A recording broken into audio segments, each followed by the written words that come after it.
With only 27% of students feeling comfortably safe on our streets, surely something has got to change.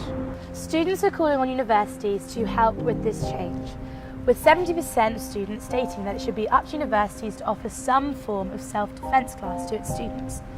Is it worth us all learning self-defence then? Is it a skill that's become vital to know when walking the streets these days? Well, that's something I'm hoping to find out today. Keep going, keep going. Hello, how are you doing? My name's Andrew. This is my colleague Mike. The idea of Krav Maga originally originated from Israel, and it's an Israeli defence mechanism that the Israeli army use. It's just in the first instance, it's just have two reactions. One, flight. The next one, hands up, ready for fight. Let's go. 1, 2. 1, 2, absolutely. Excellent, that's it. Let's go, again. Nice, and again.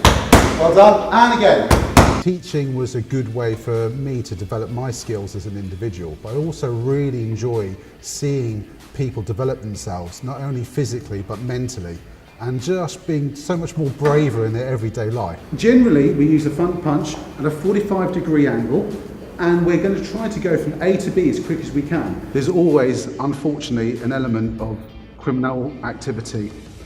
Whether it's high or low, really everybody has a duty to be able to defend themselves and those people around them. Mike is going to hold it at head height. I want to throw 2 punches, and I'm in a stance called a fighting stance. My left leg is forward, my right leg is back.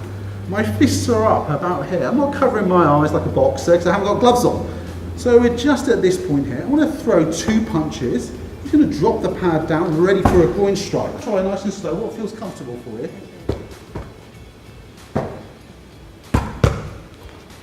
That's very good, and you're out of there. The fight and flight system is the natural body's defence system of working out what to do when threatened. So in a conflict situation, will your body fight, run away, or will you run away, or will you freeze and not do anything? And that's obviously something that we don't want to do. We want to make decisions that are going to put you and your family or whoever you're defending in a place of safety. So from a passive stance, if Mike comes in and attacks me with a knife, I can use a thing called a 360. My hand turns into like a concept of a bar, I'm a blade-handed, that's it, well done. And my other hand is just coming up to hit the face. And we get people indoctrinated into understanding the best method to try to get someone in the shortest time period away from you and put yourself into a safe position. We're just going to put that arm out.